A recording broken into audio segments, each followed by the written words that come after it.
We've got a new draft rumor just days before the 2025 NFL draft on Thursday, and it could dramatically affect what the New York Jets do at 7th overall. Boy Green Daily starts now. I'm going to lose my gosh darn bananas. Boy Green Daily starts now. Zoinks! Boy Green Daily, Boy Green Daily, Boy Green Daily, let's go!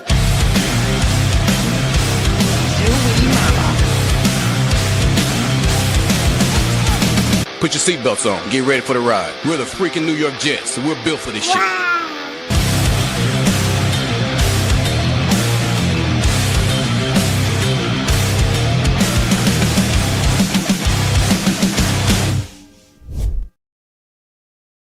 What's going on, everybody? I'm Paul Eston Jr., a.k.a. Boy Green. I'm the New York Jets digital reporter for Heavy.com. Welcome to Boy Green Daily, a daily New York Jets video show, also available wherever you get your podcast. We have a full article in the YouTube description down below on this new ESPN NFL draft rumor that dropped this morning at 6 a.m. Perfect timing for Boy Green Daily. But before we get to any of that, happy Easter to everybody that's watching here on the show. We do Boy Green Daily every single day, regardless of the holiday.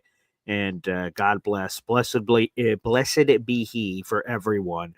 Thank the Lord for another day, as Dakota says it here. Again, happy Easter. Amen to everybody here in the Boy Green Coffee Club. Thanks for spending part of your Easter with me here on the program. We appreciate you. Make sure you guys like the video, hit subscribe. That's a free way to contribute to Boy Green Daily, baby. Also, keep those memberships flowing as we continue the emoji replacement plan.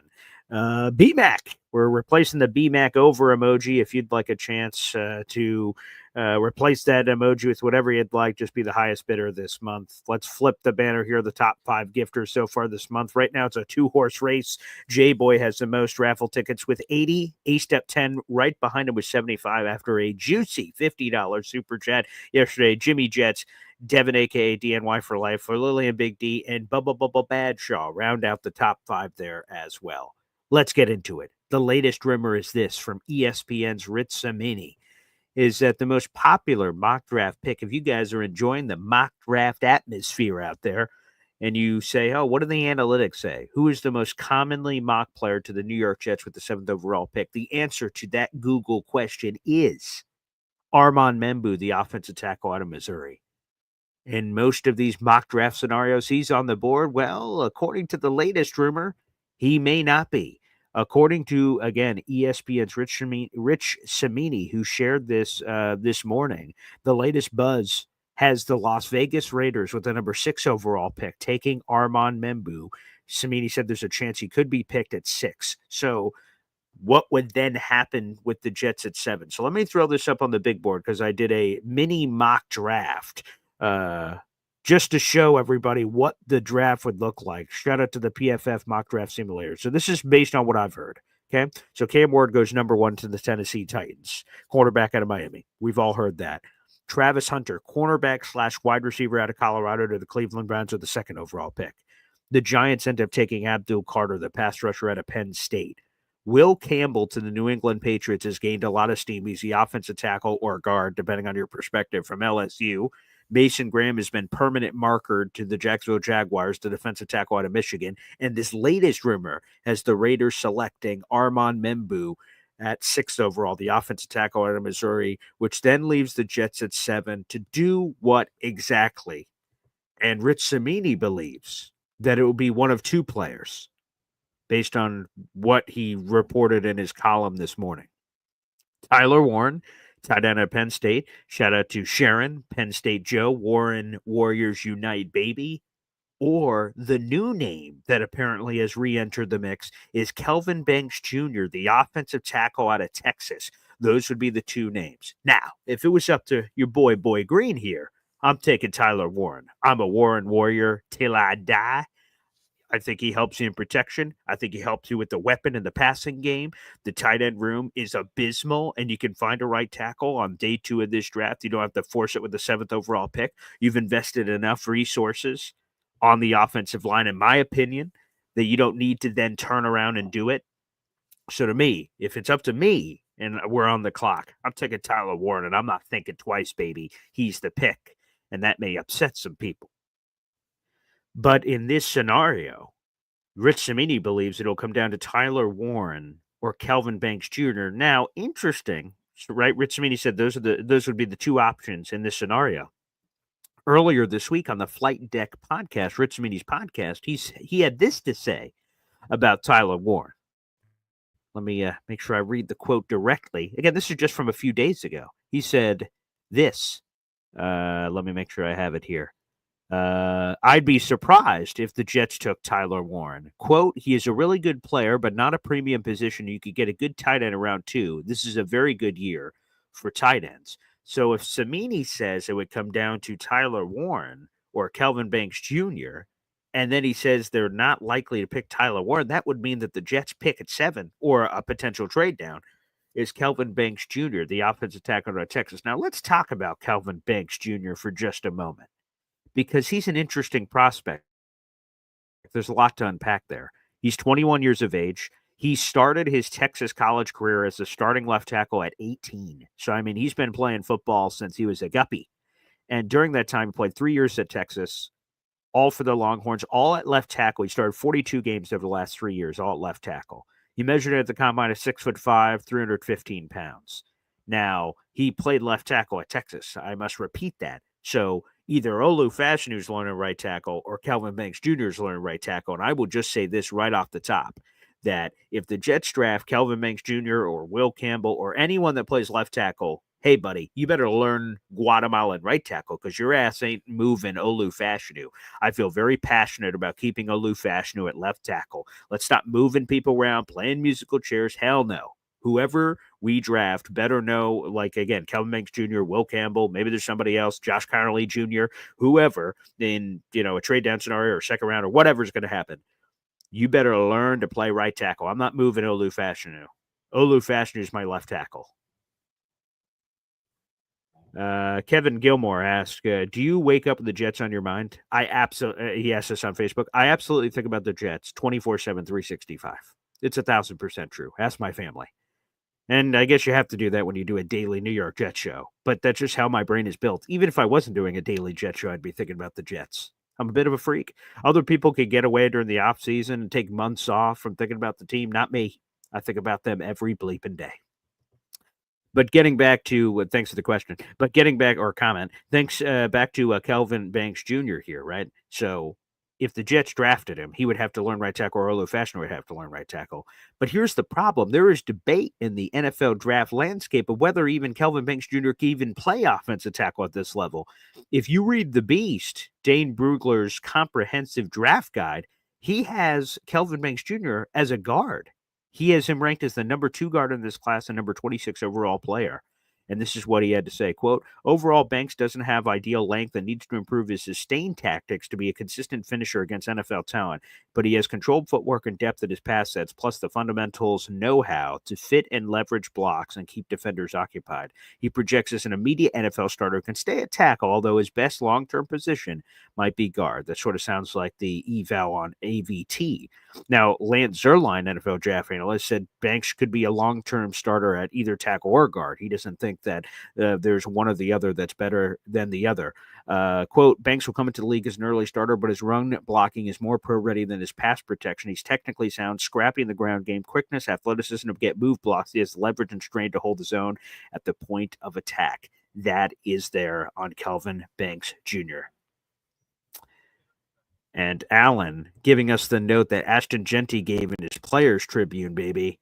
Take the guy they don't want to tackle. That'd be Ashton Genty, the Boise State running back. Boy, would that be fascinating if they shock the draft. Hey, I'm a former running back, so I've got sort of a bias there, baby.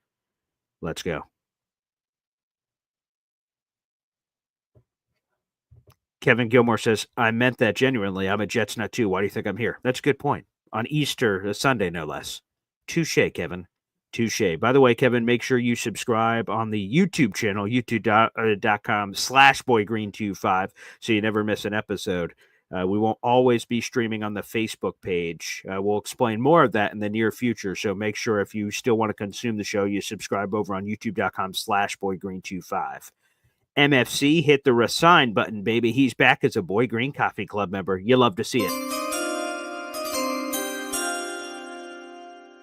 We're on the show. Two things happen. An angel gets their wings, and MFC, or anyone for that matter, gets a raffle ticket. So appreciate you as we're keeping track of all our raffle action for the B-back emoji. MFC, you're up to 11 raffle tickets, my man. Tying you with Bubble Badshaw here in the top 5, I do believe. Let's put that up on the big board, and you are. You're tied with Badshaw. You're now back in the top 5, MFC. Appreciate you, pal. Welcome back, baby. Yes, sir. Let's go. You guys could join the Boy Green Coffee Club in the YouTube description down below. That is youtube.com/BoyGreen25. And look at this. MFC's like, sorry, Badshaw. I'm kicking you out of the top 5. I respect it, baby. That membership just went to DJ Dirty Cooch. You just received a Boy Green Coffee Club membership. Shout out to our boy MFC, who now has 12 raffle tickets so far this month. As my voice cracks here in the middle of the morning. So sorry, Badshaw. You've been removed from the top 5, my friend. But nothing personal. Just MFC is trying to take care of business, baby. So MFC now with 12 raffle tickets so far this month. He is in sole possession of 5th place on our raffle leaderboard, baby. Thank you. Thank you kindly. Yes, sir. Here's the thing for people who don't remember. Before the year, Kelvin Banks Jr. actually was considered a top 5 pick in the 2025 NFL draft. Looking ahead from the beginning of the season, he was supposed to be a top 5 pick. Then he's sort of fallen off the landscape. Some people think he'll be available in the second round. I think that's just overreaction. I think Kelvin Banks Jr. probably is going to be a top 20, top 25 pick. That's what my gut says, especially when you look at a lot of those teams that are going to need offensive tackle help. Houston, Minnesota, Kansas City. There's just too many teams that have offensive tackle needs. I don't think there's going to be this massive slide for Kelvin Banks Jr. anyway. No, I don't think so. K-Brock says I missed his member chat. Oh, is there a member chat that I missed? Oh, here we go, baby. Thank you for bringing that up, K-Brock. My apologies. Every time I get a member super chat shout out, we hear from my daughter, Zariah Luna. Hey now. Wow. Thank you, K-Brock. Would have hated to miss that. Tyler Warren, welcome to the New York Jets. Also, shout out to K-Brock for being a member on this channel for 7 months, baby. Thank you. My old eyes. I got to get my glasses fixed, for goodness sake. Again, I'm a massive Warren warrior. I want Tyler Warren because I just think so the Jets tight end room sucks. There's a reason. Let me pull out the pen. Check. Okay. So that helps. We don't know who the right tackle is going to be for the Jets. It could be my boy, Chukwuma Okorafor, who I like a lot. I think a lot of Jet fans have overlooked that signing. I think he could be the starting right tackle, day one. And if he is, or it's Armand Membu, or whoever the hell it is, it doesn't matter. Ozzie Trapillo, Josh Connolly Jr., Kelvin Banks, whoever the hell it is, you can help out whoever that is by taking Tyler Warren 7th overall. You can surgically attach him to the right hip of whoever's playing right tackle, and he will help you. He can chip on every play and help out whoever's playing right tackle and make them feel better.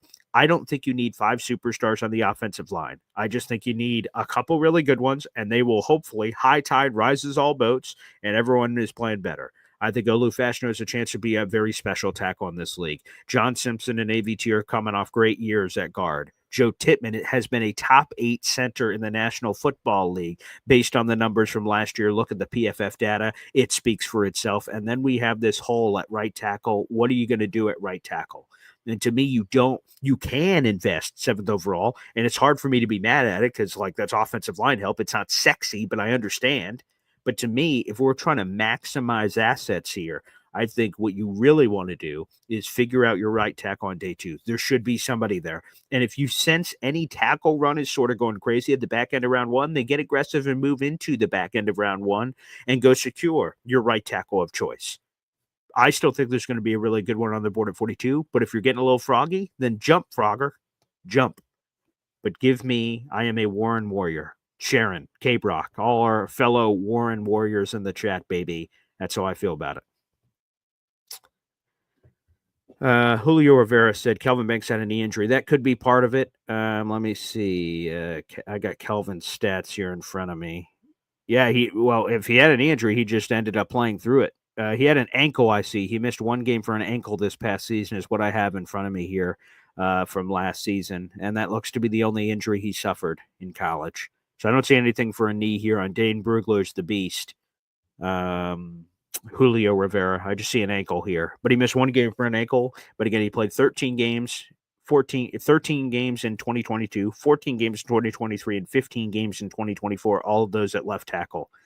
And hey, man, he's earned tremendous awards this past season. He got the Lombardi Award. He got the Outland Trophy Award for being the best offensive lineman, first team All SEC, Jacobs Blocking Trophy Award as well, first team All American. I mean, Kevin Banks Jr. is a wonderful player, but his stock has sort of been all over the place. To me, I think it's a dangerous game when you guys are reaching for needs. But let's say. Kevin Gilmore, I watch all you guys daily. You, Buffalo Jet fan, Jets Media. I feel like I know you guys. Listening while drinking coffee, working, driving, cleaning.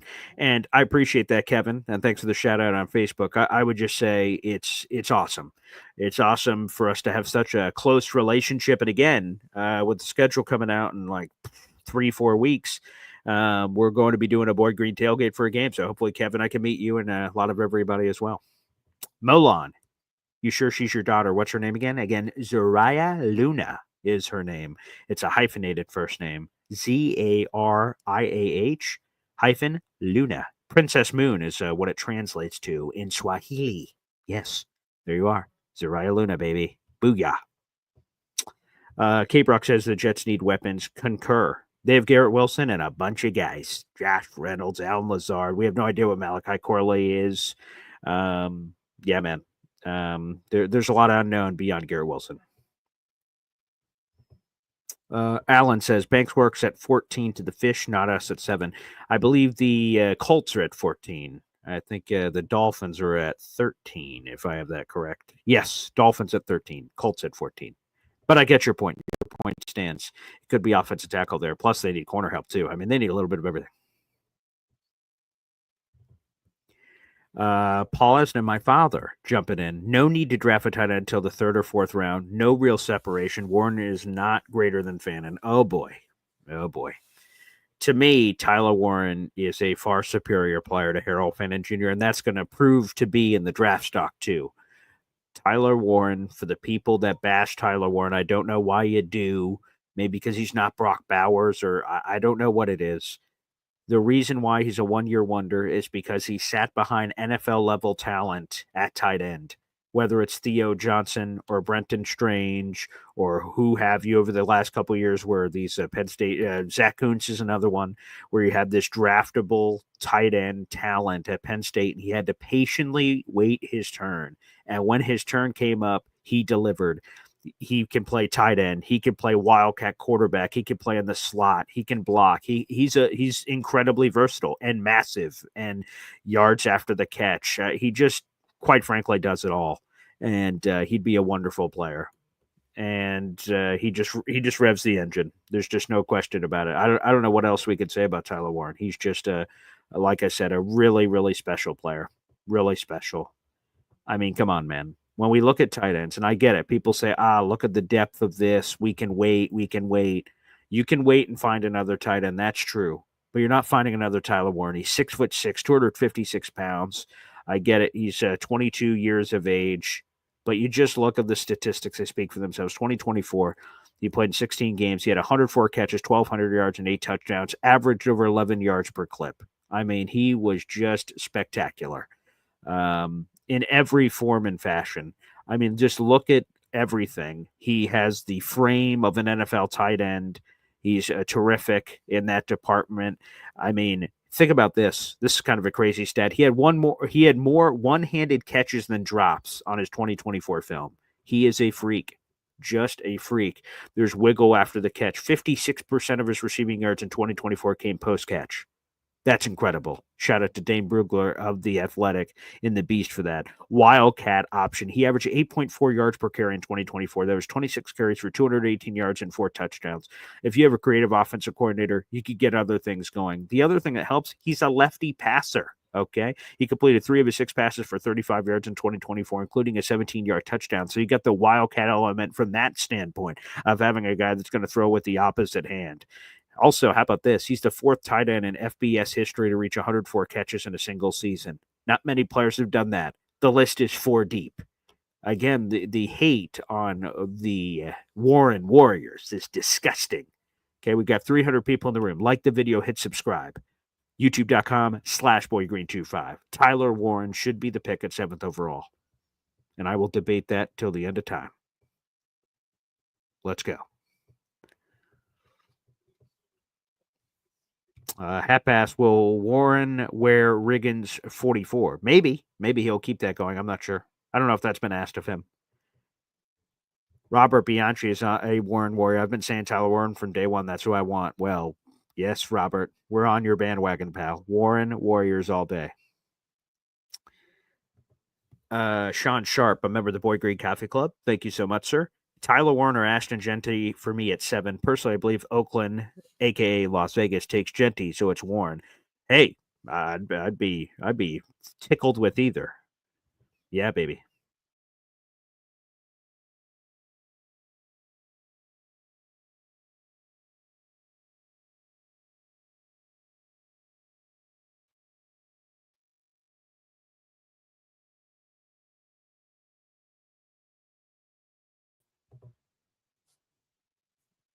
Whoops, what the hell? Sorry, I had some weird technical difficulties here.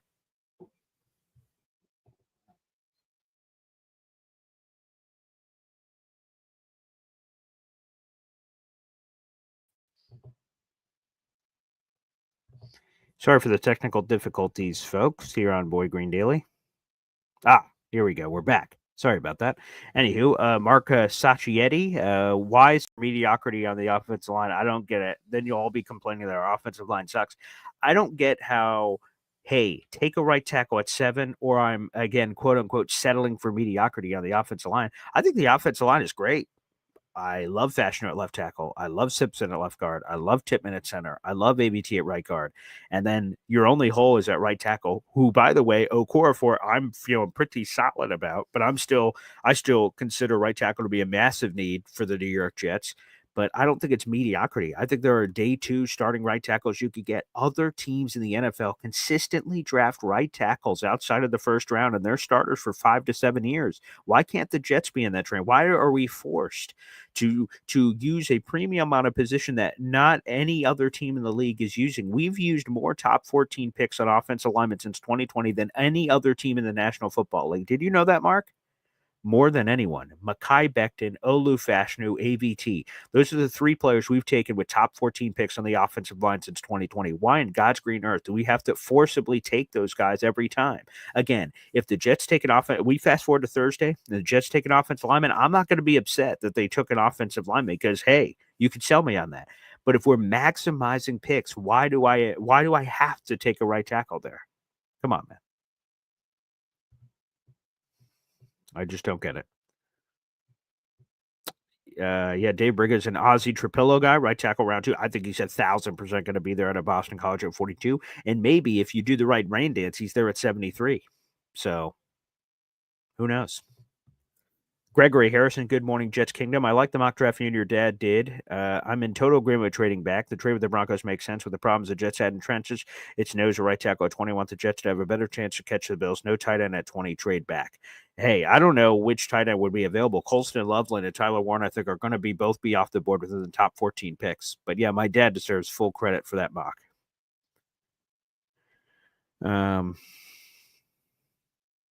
John Sharp, see, you can jump back into the top 40, still get a good quality right tackle. Yeah, you could even move up. Ariante Ursary is the guy for Zach Quinn. Makes a lot of sense. He's another one. Like I said, there's a lot of really good options that I like there. For sure. Happy Easter, everybody. Let's see. Dave Briga. Only way I believe Genty is picked involves a Breece Hall trade, which is possible. I can certainly see that. Or they just try to play them both. Yeah. And yeah, the one trade I like the most, as some people are talking here in the comment section, is give me the Saints moving up from 9 to 7 to take Shadir Sanders. We dropped to 9. Carolina's taking a pass rusher at 8. Take whatever pass rusher you want. I don't care. And we still have whoever it would be, Tyler Warren or this guy or this guy or this guy at 9. And I feel great about it. So that would be good. If you drop from 7 to 9, that's a value of a third round pick. I wouldn't mind picking up another top 100 pick, or you can bend the Saints over and try to get more juice out of that squeeze because they're moving up for a quarterback. But either way, I like that where all the same options that were available at 7 would still be available at 9. So that's my favorite trade down scenario to maximize value and then know you're getting whoever you were getting at 7. So that would be beautiful. Saints would be moving up in theory at that position for a quarterback. I can't wait for that tailgate. It's going to be awesome.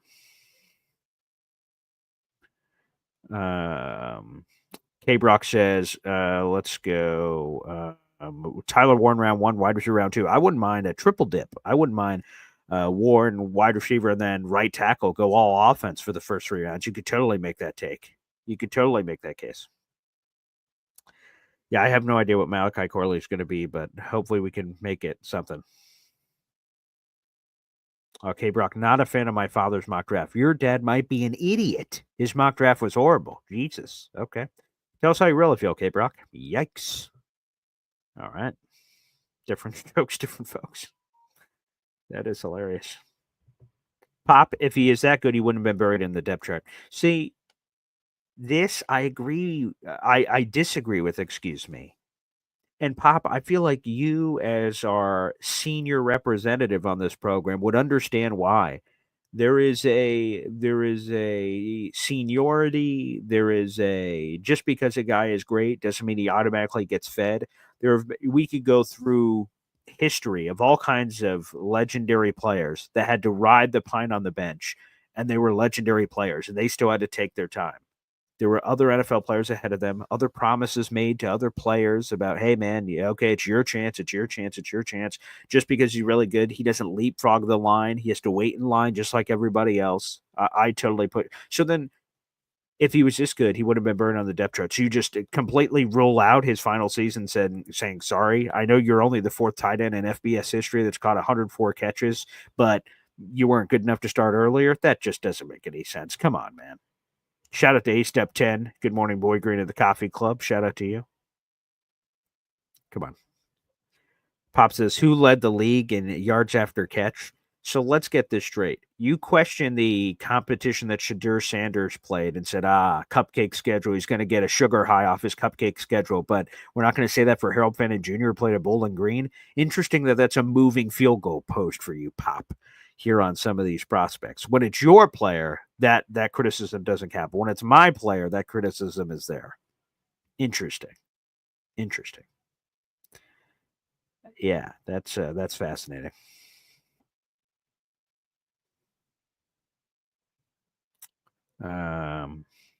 Yeah, baby, again, Warren Warrior.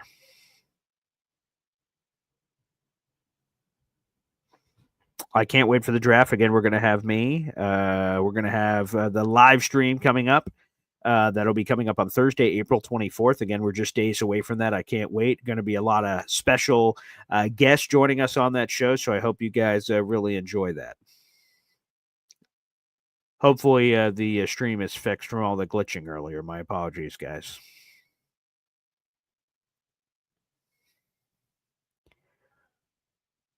Yeah. Happy Easter, everybody. Happy Easter. Hap did Zrylina get an Easter basket? Yes. My fiance put all of that together. I contributed nothing. But my fiance is a wonderful person, and she set that up. And so did PE3, Little Polly. He did as well. All Easter baskets, all that jazz. They're not up yet, but when they are, that'll happen.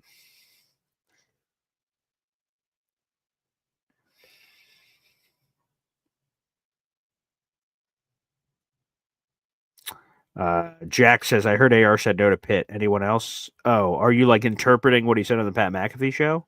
He said, I mean, if you're going to like go draft a quarterback, God bless, basically. So we'll see. And that's a good point, right? So my pop's going, ooh, yards after catch, yards after catch. Jets Worldwide says, I believe we drafted the Yak King last year. We did, and that did not translate. So,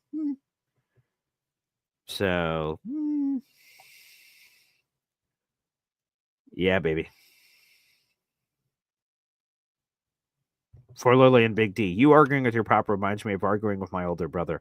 Yeah, I used to argue with my older brother. Everyone around. Yes.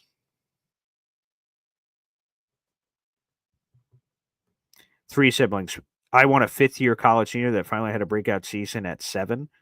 Hey, man. Maybe he was just going to school to be a doctor. Hmm? Three siblings? Did you ever consider that as a possibility? Hmm? Yeah, maybe that's it. He was giving back. Maybe he's doing a mission of some kind. Danny in real life, jumping on here. Happy Easter, Danny. The Detroit Lions picked TJ Hawkinson early and rightfully corrected that by drafting Penny Sewell the following year and Sam Laporta after that. Ensure the both lines first. I don't think it always has to be that way. I don't think it always has to be this organic. You have to do this, then do this, then do this. I think everything's case by case.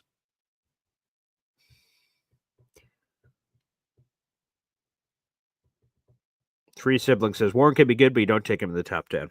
I don't risk it. I don't risk it. You trade down, you could lose him. If you get cute with your draft, if you like a player, you just take that player. Again, I feel pretty good about the 7 and 9 flip because like Carolina's going past rusher. It feels like locked in stone. And then the Saints would be moving up for a quarterback. So you're not taking that. You're not taking the pass rusher, so you don't care. And then 9, you're same guys there. But if you trade back any further than that, you start getting cute, anything can happen. Jack says, what is my ideal pick at number 7, BG? I will make this as clear as possible. Tyler Bleepin Warren is my ideal pick at 7. I mean, you can make a case for Mason Graham if somehow he's there. It just feels unlikely.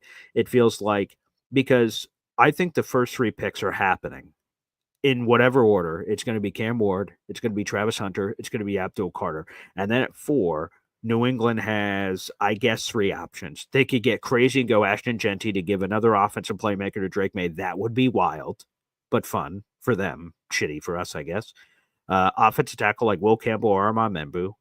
Or they could go Mason Graham and just say, you know what? We're going to take the best player on the board that we believe at a position that they think can help them. I could see them going Mason Graham or something. So if Mason Graham somehow is on the board, I'd love Mason Graham, but I am a Warren Warrior. So it's one of those two. If we're talking ideal, pick one of those two, and I'm a very happy man. But, there's a lot of different iterations. The draft happens and crazy stuff happens. So,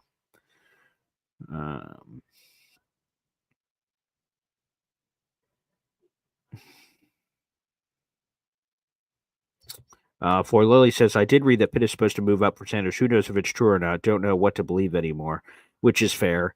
But yeah, if Pittsburgh comes up from 21 to 7, would the Jets be willing to drop back that far? If we're dropping that back far, I'm getting a future first. They don't have a second because they gave that up for DK. So that's the only thing I hate is you're not getting like another top 60 pick this year.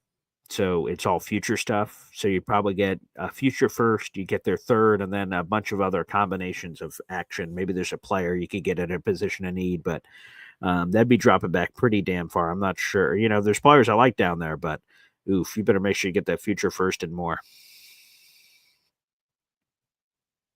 Dan Hollis says Loveland will be better than Warren. Colston and Loveland's a really good player too.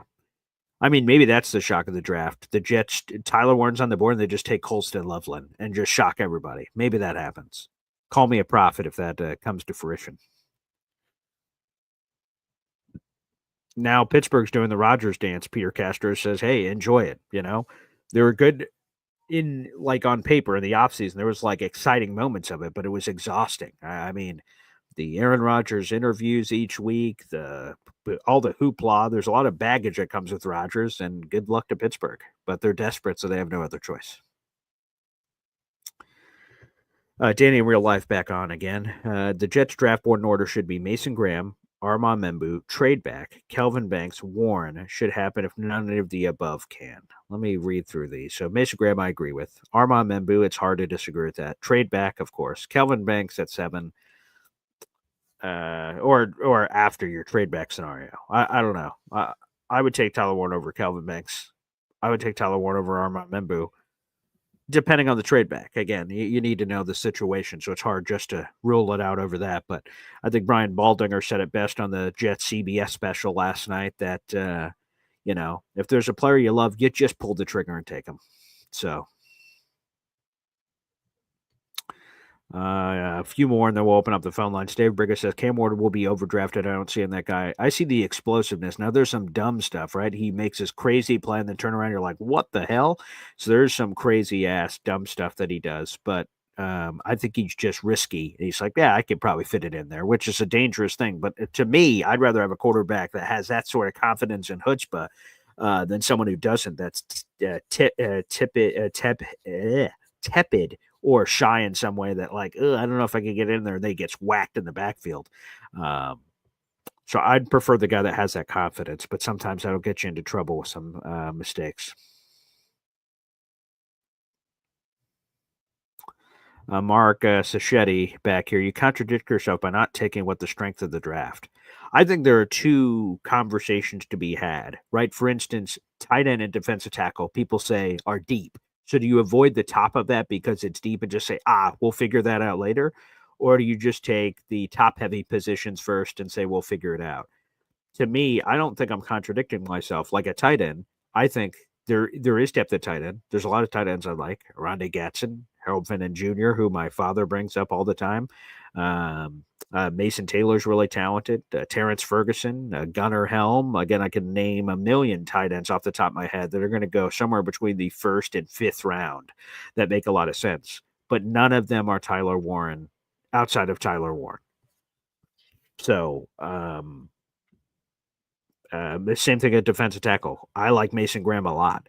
There's other defensive tackles I like. Tyleik Williams, you can make a case for. Go to the third round. Alfred Collins at a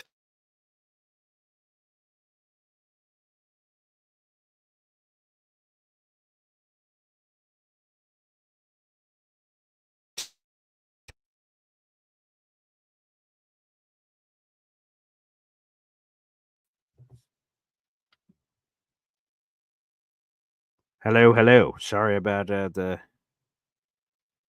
technical difficulties, everybody.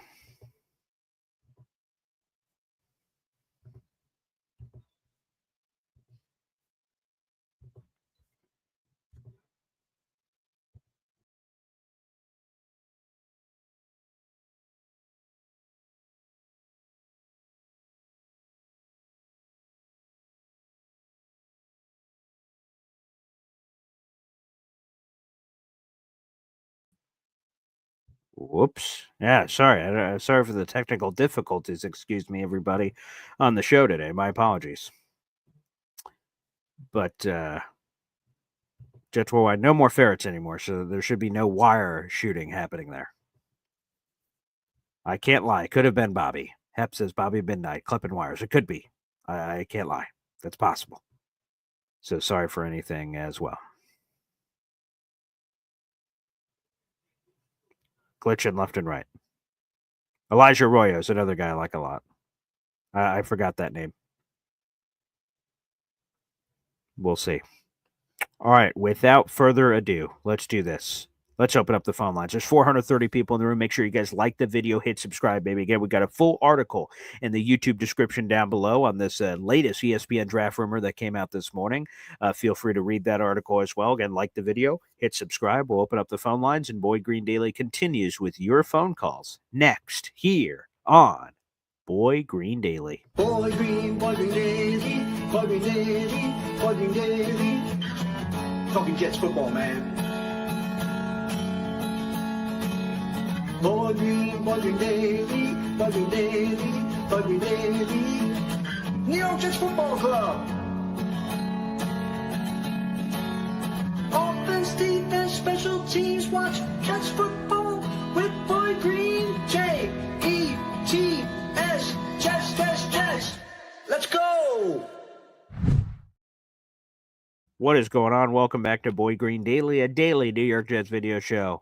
Let's go, baby. Also in audio form as well. Keep it rolling. Happy Easter, everybody. Like the video, hit subscribe. Appreciate all the interactions here on the show leading up to draft time. Again, we'll have our live NFL draft stream coming up on Thursday, April 24th, starting at 8 o'clock with a variety of special guests. It should be a good old time. Let's go to the phone lines here on the program. Let's see who we got first. Rob from Glenhead. What's up, Rob?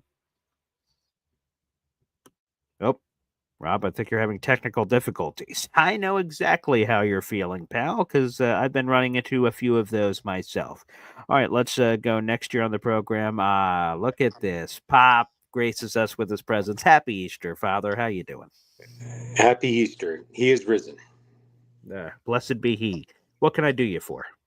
Yeah. So I want to make sure, first of all, put that Aaron Rodgers book face down. Nobody wants to see that shit. All right. Bring out your Wow. autographed Wayne Corbett book that I know you have because I bought it for you. But, anyways, I What just about the want to point autographed out. Joe Namath? Can I put There this you one up? go. The Oh, other one okay, I great. bought you. Any of those are fine. And I can't believe that Rodgers would ever have replaced Joe Namath in the first place. Hey, Aaron Rodgers didn't take the jersey. Joe Namath offered him the 12. He didn't take the 12. Now there Right. it is. Is that better? Yes. So Okay. here's what I want to talk about this tight end thing. All right. And right, what I'm not saying is if you line up Tyler Warren versus Harold Fanning Jr., that Harold Fanning Jr. is hands above him. But my real point is Tyler Warren is not hands above Harold Fanning Jr. And you can use draft is like cash in the bank. You only have so much cash to spend, and the difference between buying Tyler Warren and Harold Fanning Jr. is like you can't tell the difference. It's not like between Sam's Club hamburger or ground chuck, right? It's not a huge difference. And I will tell you, to your point, Tyler Warren played well against crappy teams. Harold Fane Jr. played well against good teams. When they went head to head, it was almost a wash with exactly the same stats. So I would offer you that the reason I don't want to take it's nothing against Tyler Warren. The reason I want to take him is because you can get almost, I mean, in my opinion, comparable talent later on and use the draft capital for a bigger hole, right? So when I did my mock draft, everyone hates, by the way, I don't give a fuck. But anyways, for anyone that didn't like it, right, we ended up with a grade A at number 20 wide receiver from Texas.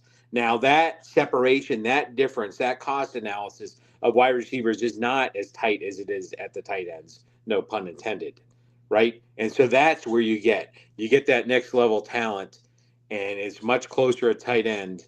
What you can get more bang for your buck late in later rounds, and that's what I wanted to say. Apparently, Boy Green is still having trouble with his internet. Apparently, the ferrets are still in the walls. So we'll just hopefully he's going to come back on. Okay, here we go. I believe I'm back. All right, the ferrets are in the wall still. The ghost of the ferrets passed.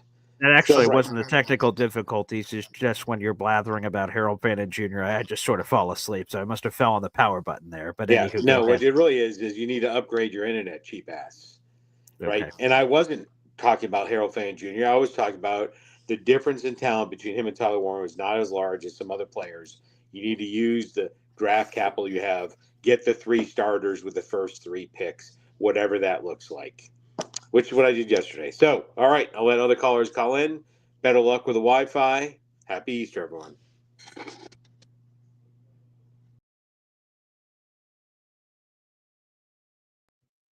All right. Sorry about that, everybody. At least you got my audio here, hopefully. I don't know what's going on with the internet. Apparently, I'm a cheap ass with my Wi Fi. Pop dipped. But all right, we'll keep going through the phone lines here. I'll try just audio. Maybe that'll help make things better. Let's go back to the phone lines. Johnny Boy joins us next. What's up, Johnny? Good morning, BG. Happy Easter, brother. Yeah, happy Easter, pal. Hey, how about WrestleMania last night with My good being the New York Jets? I will just say this, that this is why I love wrestling. I didn't at all predict that I like we were doing a board at the house, so I have some people over. So we have like a board where we're tracking everyone's picks for WrestleMania. And I was like, boy, I'm wearing a CM Punk shirt. I should go CM Punk, but I love our tribal chief Roman Reigns. I don't know. One or the other, one or the other, one or the other. Yeah, I'll ride with CM Punk. And that's freaking Seth Rollins. He's a Paul Heyman guy. I'm like, what the hell? Like, oh boy, that got me. I had no idea that was coming, but that's why wrestling's awesome. That it keeps you on your toes. So that was pretty cool last night. 100%, man. And that match was so good. You saw like the top guys at their best, man. So shout out to WWE and what they was doing yesterday, man. That was And great. we got another night of WrestleMania tonight, baby. It should be awesome. All right, man. So the Tyler Warren conversation at 7. I know we're at it here. It's tough for me, man. I just can't do a tight end. Do I think Tyler Warren's going to be good? I think so. Yeah. I mean, I know now the comparison has been Hawkinson, right? Which I think he was sure 8th overall by the Lions. Sounds right. Yep. Where is he at right now? He got a big money deal. He's on the Vikings. Correct. And it didn't work out with the Lions in the beginning, right? Because they ended up going with Laporta later. Yeah, I think it was the money that he was going to be paid. I mean, again, I would never have traded him inside division. That was ballsy. But yeah, I think that was the main reason why is they knew he was about to have to get paid, so they traded him to the Vikings, and the Vikings ended up paying him. Gotcha. But Sam Laporta was picked in the 2nd round, right? Correct. Yep. George Kittle, do you remember 5th? I think it was. Now I need to double check it. I think you're right though. I thought it was 4th or 5th. So let's see on George Kittle. Let's see. It was the 5th round. Nice job, nailed it, Johnny. So then the other thing, there's the Brock Bowers comparison. Yeah. And is this kind of going in with your pops and what he was saying in regards that you could potentially get the same type of player almost at a later round? And then with Warren, with the 1 year that he had that he just blew up and everything, but that's because he had going against Teal Jackson, whatever. Bowers was not supposed to be the guy at Georgia. It was supposed to be Mount Washington, which was Washington. Yeah. Brock Bowers just outbeat everybody that was on. Like, the dude was not supposed to be the guy. So that's what I'm saying. Like, I don't think it's fair for the comparison that a lot of people try to put on him with Brock Bowers. It's completely different, right? In the 1st round, if we go, first and foremost, I want us to not stay at 7, be able to go ahead and, trade back and get if you can, and then kind of go from there. And then at that point, best player available or whatever. But if we stick at 7, I'm on the build the wall. Like, give me a guy on either offense or defense that you could put either next to Quinnen, or you make that right tackle. Because I am with you. I think that a lot of people are not giving enough love to Okafor as a right tackle because he was successful when he was in Pittsburgh. 100%. At that position. There was just a lot of crap that was going on. And it's like said, imagine if you're a righty trying to wipe your ass with your left hand. You're going to have issues. It's going to be frustrating in the very beginning, and you're probably not getting all of it. Other than that, man, look, I cannot wait till the draft is done so we don't have to hear this. We're in a good position because I think that other than quarterback, I think we could go any position and we would be straight. And other than that, man, look, appreciate you, BG. Keep doing your stuff in the morning, man.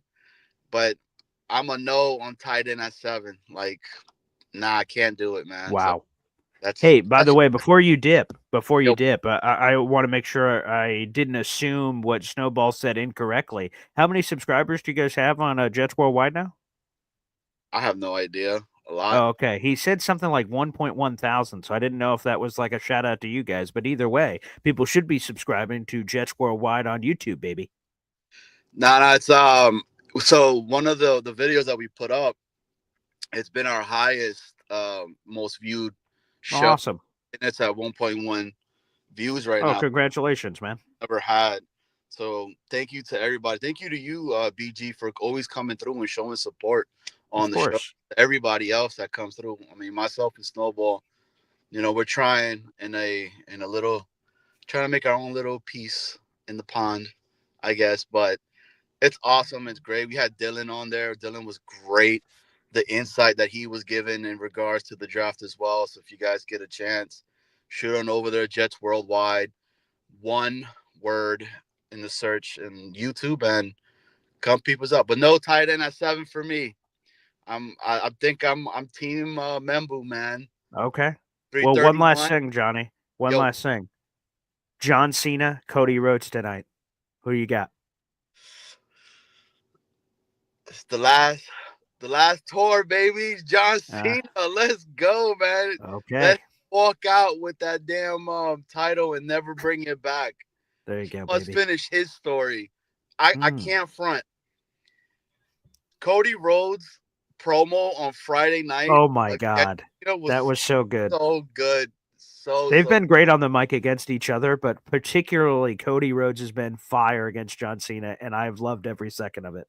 Who would have thought that Rhodes would have been cooking Cena? Yeah. Has always been very good on the mic. I wouldn't have had that on my bingo card. I'll tell you that much. Definitely not. Who you got on the 3-way? Ripley. Oh, come on. Mommy all day, baby. I am a massive Rhea Ripley fan. She can riptide me. She can do whatever the hell she wants as far as I'm concerned. Give me some mommy action. Yeah. My best friend's over there. He has his sign.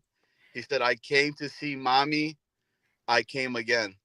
And I hope it shows on the actual screen itself, man. Oh, that would be awesome.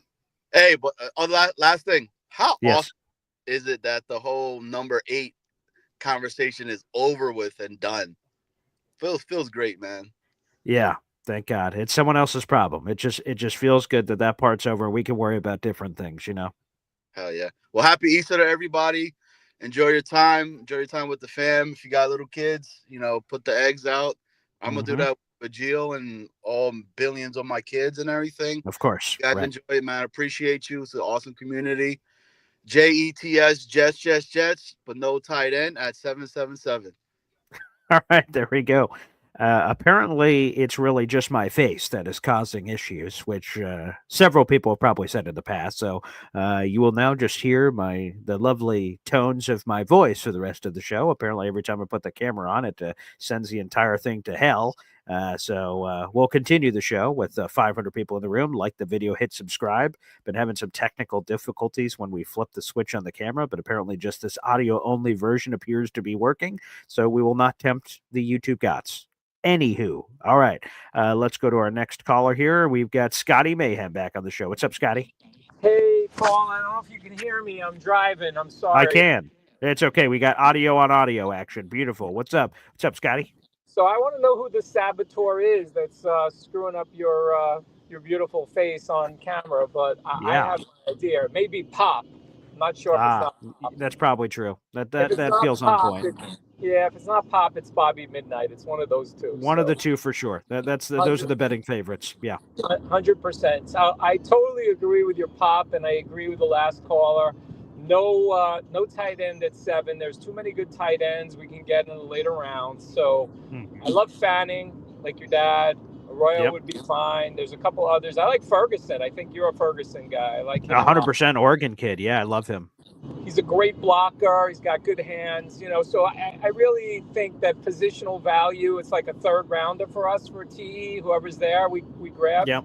But in the first round, look, if we stick and pick, I'm okay with Campbell. I know, everybody's complaining about his arms being short, but we have 2 guards that are, possibly leaving us next year. That's a good point. Campbell's going to be a Pro Bowler, so either Membu or Campbell is fine. But my ideal situation is we trade down, not far. I wouldn't go back to the Pittsburgh pick. I think that's way too far. I think you're going to see either Genti or you're going to see Shador fall. And we're going to be in a position to trade with the Cowboys or New Orleans. And if we can trade back a couple of picks, listen, there's still going to be, really, really good, solid players, but I wouldn't go back to 21. What do you think, Paul? Yeah, to me, the 21 dip, again, as alluring as for a trade back like that or Denver of 20 that my pop brought up yesterday, it's alluring because in any of those packages, you have to be getting a future first round pick.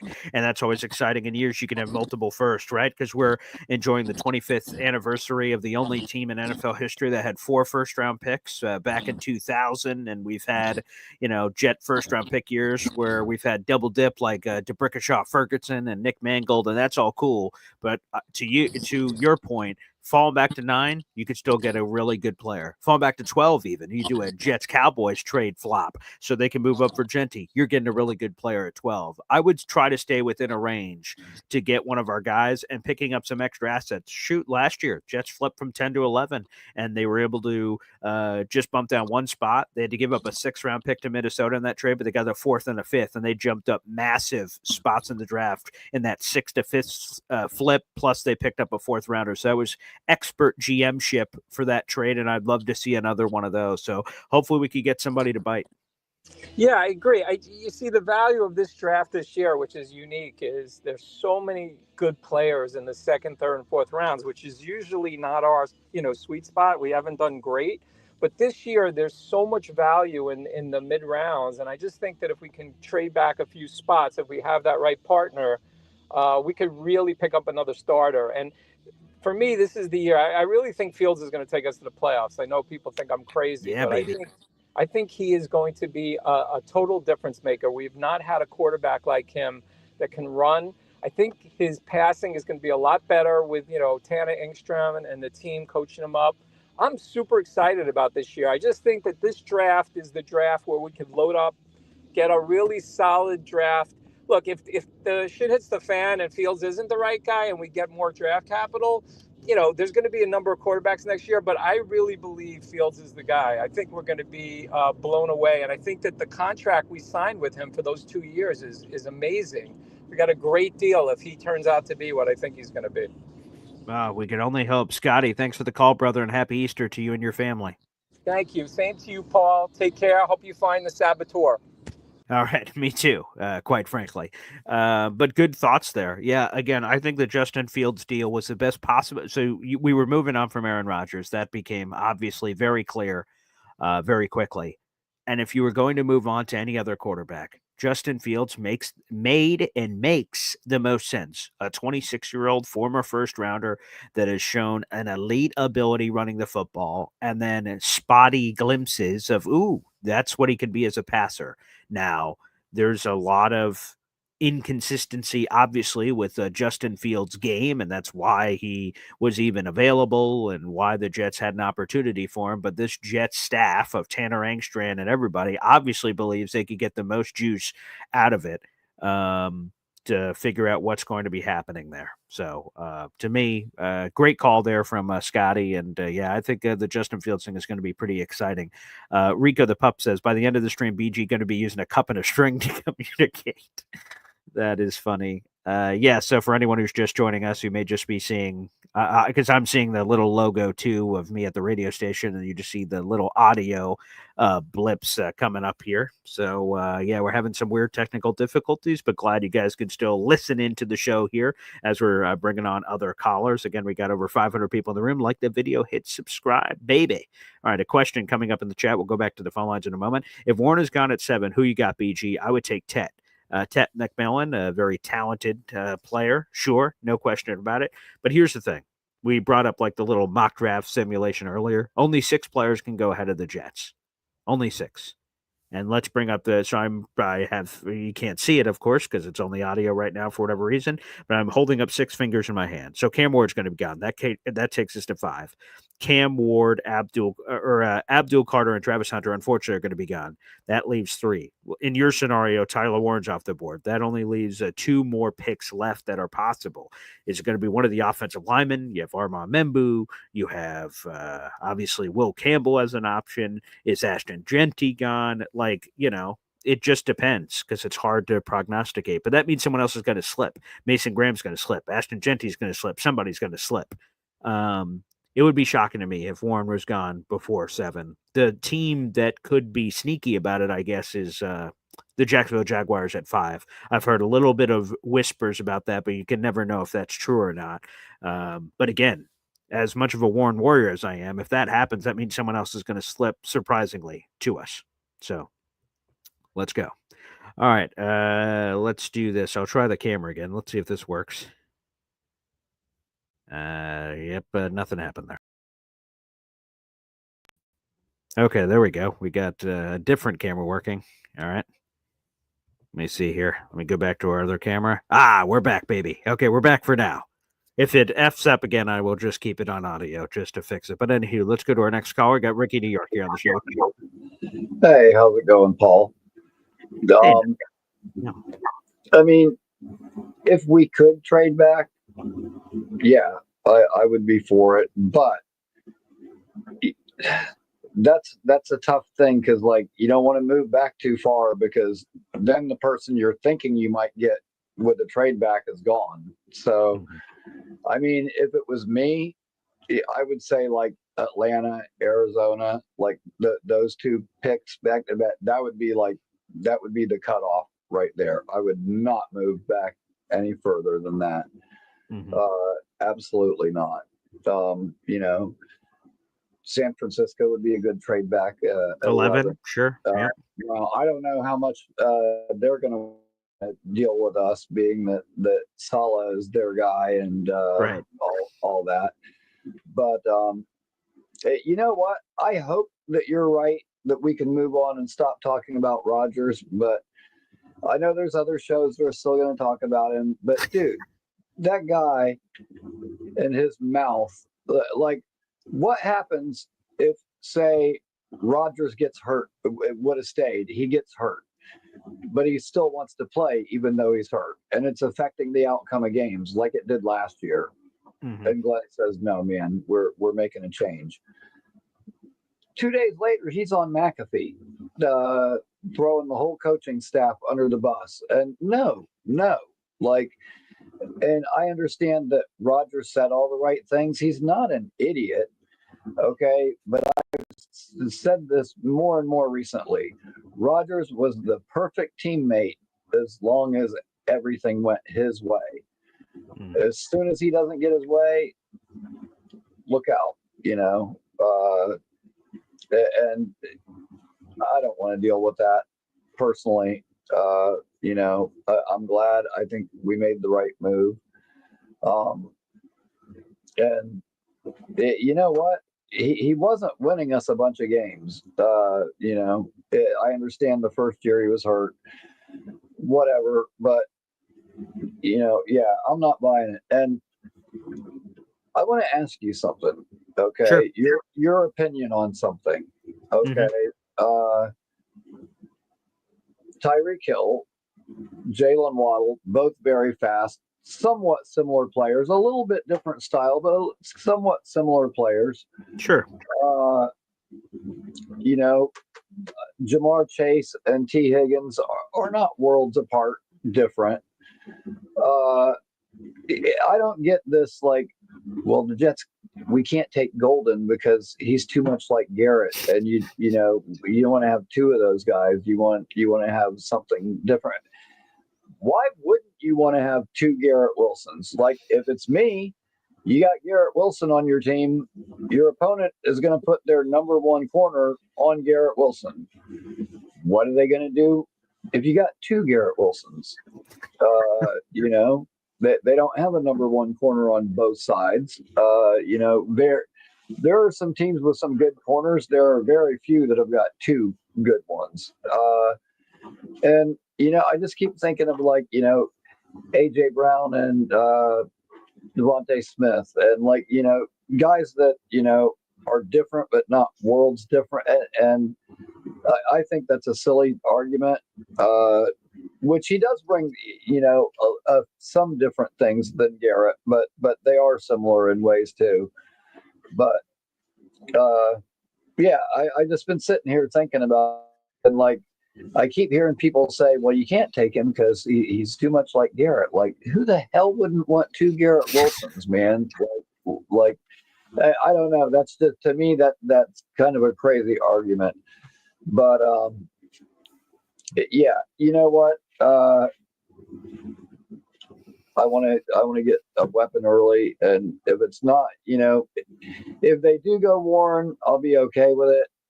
If they don't, we can get good tight ends later on. And dude, I'll tell you what, the more times I watch the tape on Gunnar Helm, the more I like him.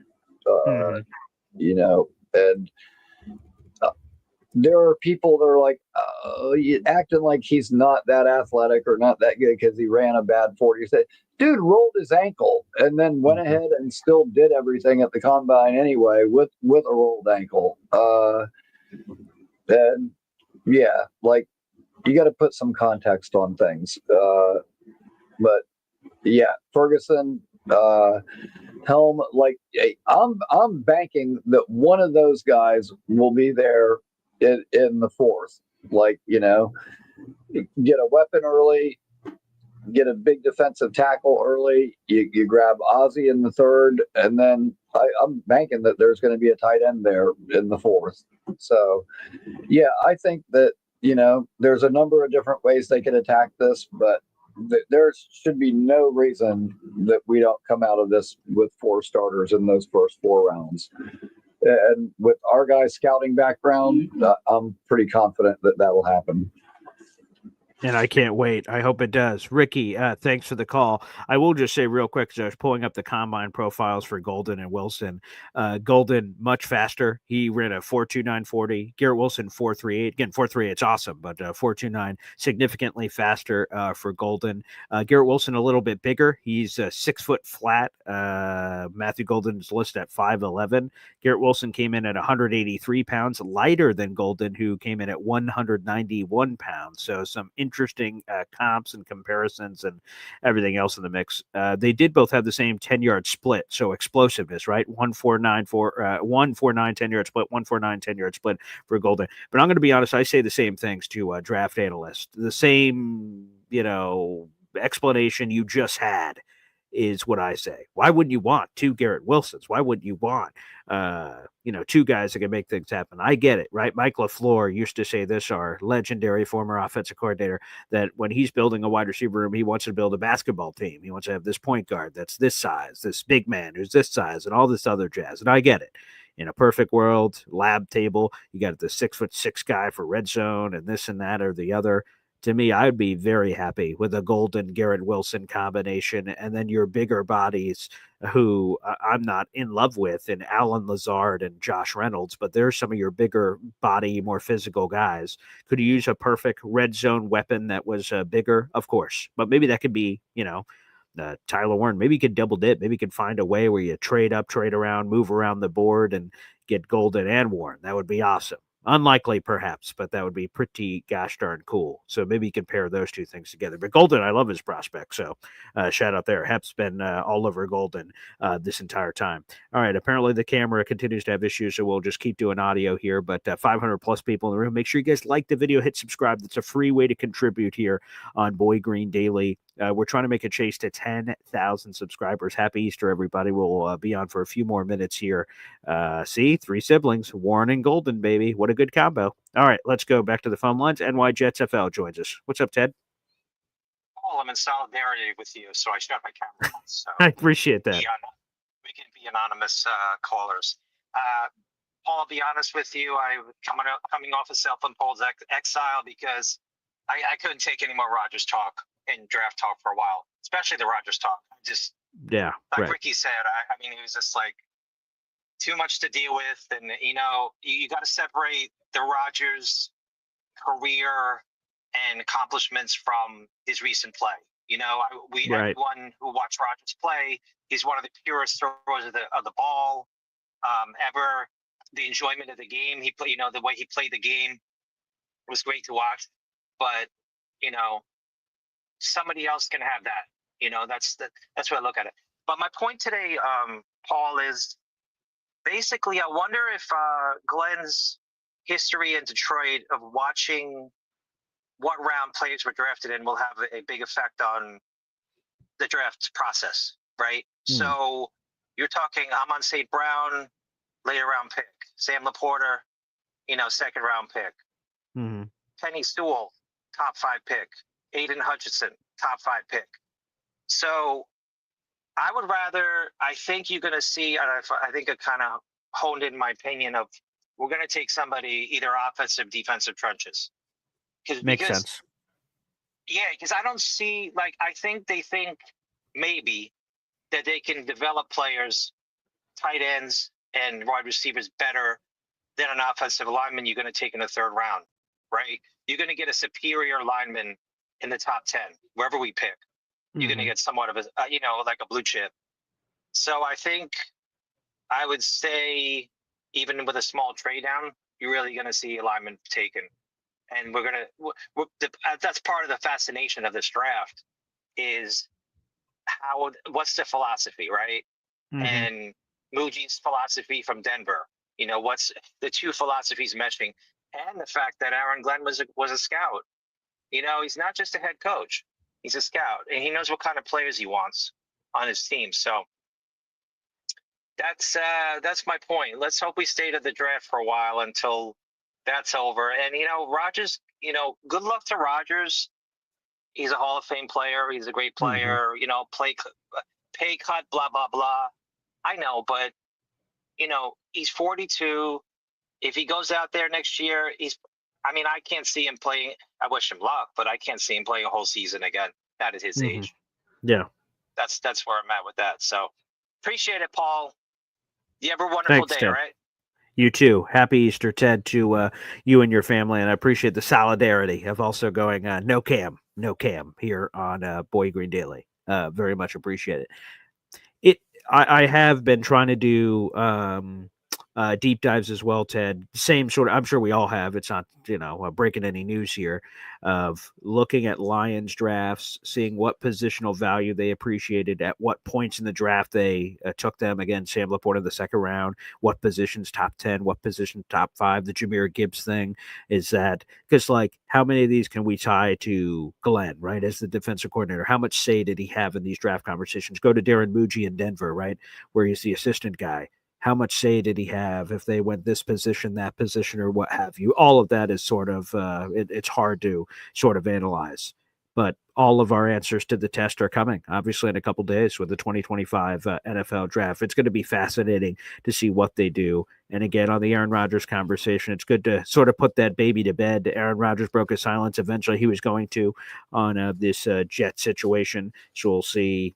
Again, the only other way I assume that we talk about it is, first off, if the Jets are doing horribly and Aaron Rodgers plays football in 2025 and they're doing great, I guess it'll come back up then.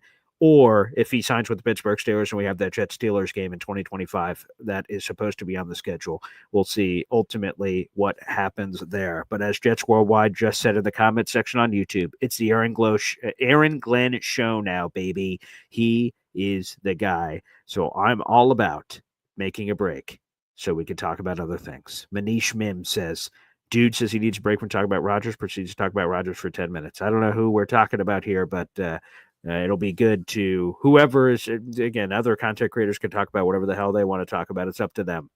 But I will tell you this, that we're on a Justin Fields train now. Toot, toot. We'll see where it takes us. Happy Easter, everybody. Thank you so much. It does not fall on me lightly to see how many people decided to spend some, of their Easter Sunday with us here on Boy Green Daily. Really appreciate it. Not sure how your family's allowed you to do that, but God bless. You guys are really nice. Shout out to the 600 people in the room. Like the video, hit subscribe. That's a free way to contribute, to the Boy Green Daily Show if you guys enjoy it. Thank you, everybody. Enjoy your Easter, and we will see you tomorrow morning. Drew Beatty will be on to give us some more draft countdown action here on the program. God bless. Blessed be he. We'll see you guys. Take care.